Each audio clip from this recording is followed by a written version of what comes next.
ٹھیک تو ہو گیا. میاں صاحب نے ایک یہ راستہ ڈھونڈا کہ میں عوام سے براہ راست خطاب کروں اوکے. اور عوام کو کوئی نہ کوئی نیا چکر دینے کا. ایک تو آپ نے ابتدائیے میں بہت سی ایسی باتیں گنوا دیں جو واقعتاً درست ہیں اور نقل کرتے ہوئے میاں صاحب اور ان کی پارٹی نظر آئی. اب میاں صاحب کو خطاب کی کیوں ضرورت پیش آئی؟ دیکھیے ان کے سیاسی معاملات ابھی تک پھنسے ہوئے ہیں. سیاسی معاملات یہ ہیں کہ استحکام پارٹی سے ڈیڈ لاک ہے، صحیح ہے. وہ حل نہیں ہو رہا. جو سیٹ ایڈجسٹمنٹ کا چکر ہے اس میں وہ اور سیٹیں مانگتے ہیں، میاں صاحب دینے کو تیار نہیں ہیں، اس میں پھنسے ہوئے ہیں. صحیح ہے. پھر جو نیلے پہ دیلا آیا ہے وہ یہ آیا ہے کہ مولانا فضل الرحمان انہوں نے پنجاب سے قومی اسمبلی کی 5 اور صوبائی اسمبلی کی 10 سیٹیں مانگ لی ہیں. صحیح ہے. اس پر میاں صاحب بھی حیران ہوئے کہ یہ بھئی کیا مولانا صاحب نے تیر چلا دیا ہے. اب مسلم لیگ نے ایک تجویز دی مولانا صاحب کو اچھا. کہ مولانا صاحب ٹھیک ہے آپ کی بات مان لیتے ہیں کہ 5 قومی اسمبلی کی سیٹیں اور صوبائی 10، آپ ان سیٹوں کی نشاندہی کریں، ٹھیک. کہاں سے؟ وہاں ہم سروے کروا لیتے ہیں. ٹھیک ہے. اگر وہاں مسلم لیگ نون کا کینڈیڈیٹ کمزور ہے تو ٹھیک ہے آپ کے بندے کو دے دیتے ہیں. بالکل ٹھیک اور اگر ہمارا امیدوار مضبوط ہے تو پھر مسلم لیگ نون کے بندے کو ہی ٹکٹ ملنا چاہیے. بالکل ٹھیک ہے. مولانا صاحب تو برا مان گئے اس بات کا. اب مولانا صاحب کو وہ بھی روٹھ گئے اور ان کو منایا جائے گا، کوشش کی جائے گی. وہ کہتے ہیں یہ کیا بات ہوئی سروے والی، میں تو ان باتوں کو مانتا ہی نہیں ہوں، آپ نے ہمارے ساتھ اتحاد کیا ہے. تو میاں صاحب کو پرابلمز ہیں. تو ویسے بات بھی تو صحیح ہے نا، جب سیٹ ایڈجسٹمنٹ ہو رہی ہے تو پھر تو اچھا آپ ہی کے پروگرام میں آپ کو یاد ہوگا کہ ایک دن ہم نے ڈسکس کیا جب وہ چودھری شجاعت کے گھر گئے اور سیٹیں جو بھی میڈیا کے ذریعے یا ذرائع کے ذریعے ہمیں پتہ چلی ہم نے ڈسکس کی. جی جی. لیکن اس سے اگلے ہی دن آپ نے شافع حسین کو لیا تو شافع حسین کا موقف بالکل مختلف تھا. وہ کہہ رہے تھے ہم تو 15 سے 18 سیٹیں جو ہیں چاہتے ہیں. اچھا مجھے پہلے بھی شک تھا کہ 2 سیٹوں پہ کیسے ایڈجسٹمنٹ وہ کریں گے. بالکل ایسا ہی. وہ ان کی باقی پارٹی کہاں جائے گی، وہ باقی پارٹی کے لوگوں کو کیا منہ دکھائیں گے. آخر ان کی پارٹی ہے، ان کی جماعت ہے، بھئی وہ اس میں بھی تو لوگ ہیں. بالکل.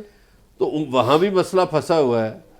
اور سب سے زیادہ جو مسئلہ میاں صاحب کو بنا، میاں صاحب عوام میں وہ پذیرائی حاصل نہیں کر پائے جن کا انہیں خیال تھا یا ان کی سوچ تھی کہ میں بڑا مقبول ہوں. وہ یہ کس طرح سے پتا چلا انہیں؟ 1.5-2 مہینے میں دیکھیے اندازہ ہو جاتا ہے. بہت سے سروے سامنے آتے ہیں، بہت سی چیزیں سامنے آتی ہیں، بہت سے سینئر سیاستدانوں کے تجزیے سامنے آ رہے ہیں. ٹھیک ہے. اچھا بہت سے ہمارے ساتھی صحافی جو ہیں وہ سروے کر کے روزانہ چلاتے ہیں تو پتہ تو چل جاتا ہے. پھر ان کو جلال پور جٹا سے بھی اندازہ ہو گیا کہ ان کا ورکر کنونشن کتنا کامیاب ہوا. تو میاں صاحب نے ایک یہ راستہ ڈھونڈا کہ میں عوام سے براہ راست خطاب کروں اور عوام کو کوئی نہ کوئی نیا چکر دینے کی بات تو یہاں پر بڑلا صاحب یہی ہے نا کہ چلیں عوام سے بھی آپ نے خطاب کیا لیکن کوئی امید تو دلاتے. نقیب صاحب کیا عوام میں پذیرائی حاصل کرنے کے لیے آج کا یہ خطاب تھا یا اس کی ریزن کچھ اور تھی؟ شکریہ سمیرہ. عوام سے خطاب تو خان صاحب بھی کرتے رہے بالکل پرائیویٹلی اپنے سوشل میڈیا کے ذریعے، جسے سارے ٹی وی چینل دکھاتے ہیں. جی بالکل ایسا ہی ہے. تو عوام سے خطاب کا مطلب یہ تو نہیں ہوتا کہ وہ پرائم منسٹر والا خطاب ہے. دوسری بات یہ کہ عوام سے بات کرنے کے لیے ایک پلیٹ فارم پر آ کر اپنی بات عوام تک پہنچانا بالکل یہ بھی کوئی غلط بات نہیں ہے. غلط تو نہیں. چلیں 2 باتوں پہ ہم ایگری ہو گئے. جی. اب سوال یہ پیدا ہوتا ہے، آپ نے کہا کہ وہ کیوں آئے، بلکہ اس سے بھی زیادہ اہم سوال آپ نے پوچھ لیا کہ انہوں نے فلاں فلاں بات کی اور فلاں فلاں کیوں نہیں کی. جی جی. بات یہ ہے کہ اگر وہ یہ کہتے آ کے کہ میں آپ کے لیے یہ لائحہ عمل لے کر آ رہا ہوں، ہم الیکشن کے بعد یوں ریفارم کریں گے معیشت میں، ہم فلاں منصوبہ لگائیں گے، ہم یہ لگائیں گے، تو ایسی تقریر کو پھر آپ نے کہنا تھا یہ تو انہوں نے وکٹری سپیچ کر دی. حالانکہ جو 2013 کے الیکشن والی تقریر ہے وہ یوٹیوب پر پڑی ہوئی ہے، اسے اٹھا کر دیکھ لیں. کہا جاتا ہے کہ اس میں میاں صاحب نے کہا کہ جی ہم جیت گئے ہیں. اچھا. ایسا کوئی لفظ اس میں مل جائے تو میں آپ خاکسار ہر سزا بھگتنے کے لیے تیار ہے. ایسا کوئی لفظ نہیں کہا چونکہ لوگوں نے وہ تقریر سنی نہیں. چونکہ تقریر سنے بغیر تقریر پہ جو تبصرہ ہوا اسے سن کر سچ سمجھ لیا گیا، تو لہٰذا یہ تاثر پیدا ہوا گویا میاں صاحب نے وہ وکٹری سپیچ کی تھی. ٹھیک ہے. یہاں بھی انہوں نے وہی باتیں دہرائی ہیں اور وہی بات کی ہے. دل کے پھپھولے انہوں نے اپنے کھولے ہیں اور اس لیے کھولے ہیں کہ یہی وہ چیزیں ہیں، یہی وہ باتیں ہیں جن کی وجہ سے پاکستان کو ہمیشہ نامساعد حالات کا سامنا رہا ہے. تو یہ باتیں تو انہوں نے کل اور پرسوں بھی کی تھیں، آپ نے سنی ہوں گی.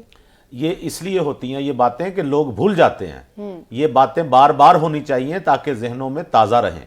ہم کیوں کہتے ہیں ایک ہی بات، بلکہ میں اس دن سن رہا تھا شیر افضل مروت صاحب کا ایک بیان جس میں وہ کہہ رہے تھے کہ ویڈیو بنائیں، بار بار لوگوں کو بھیجیں، بار بار بھیجیں تاکہ وہی باتیں ان کے ذہن میں رہیں. یہ وہ ٹھیک کر رہے تھے کیونکہ لوگوں کو باتیں ہماری تو ویسے ہی آپ کو پتہ ہے بحثیت قوم ہماری یادداشت بہت کمزور ہے، ہمیں 4 دن پرانی باتیں بھول جاتی ہیں. صحیح ہے. تو لہٰذا میاں صاحب نے جو دکھ بھری داستان سنائی ہے اس کو فیل کریں ذرا کہ ایک شخص جو اپنی بیوی کہ آخری ایام میں بھی اس کے پاس جانے سے محروم رہا، کوئی بات نہیں ہو سکی، اس کی بیماری میں تیمارداری نہیں کر سکا، جس شخص کو باپ کے جنازے میں شرکت کی اجازت نہیں ملی، جو ماں کے اس میں نہیں شامل ہو سکا آخری رسومات میں، ایسے شخص کو مجھے بتائیں وہ اپنا دکھ بھی نہ بیان کرے.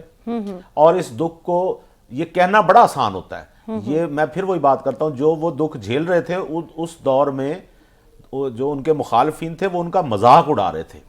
یعنی ہم نے ایسی میمز دیکھی کہ ماں کو پارسل کر دیا، ماں کو یہ کر دیا ہے فلانا. شرم نہیں آئی ایسی باتیں کرتے ہوئے.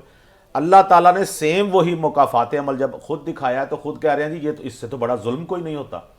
بعض اوقات انسان اپنے اوپر جو کچھ بیت رہی ہوتی ہے اس کو سامنے رکھ کر دوسرے کا ایک تجزیہ کرتا ہے اور آپ کو لگتا ہے کہ یار جو دوسرے کے ساتھ ہوا ہے نا وہ میرے ساتھ تو نہیں ہونا چاہیے، وہ ٹھیک ہوا ہے، میرے ساتھ ظلم ہوا ہے. تو ایسے حالات میں میاں صاحب کا یہ خطاب اس لیے بھی اہم تھا کہ انہوں نے ایک دفعہ پھر عوام کو یہ باور کرانے کی کوشش کی ہے کہ ان ہتھ کنڈوں سے جس طرح انہیں ہٹایا گیا وہ نہ آئندہ ہونے چاہیے نہ پہلے ہونے چاہیے تھے. اور ان لوگوں کا جن لوگوں نے اس حال تک پہنچایا ان لوگوں کا احتساب ضروری ہے. ٹھیک ہے. وہ خواہ عدلیہ میں رہے ہوں، خواہ وہ JIT میں رہے ہوں، دیکھیں ان کا احتساب عوام نے تو کرنا نہیں ہے. نخیس صاحب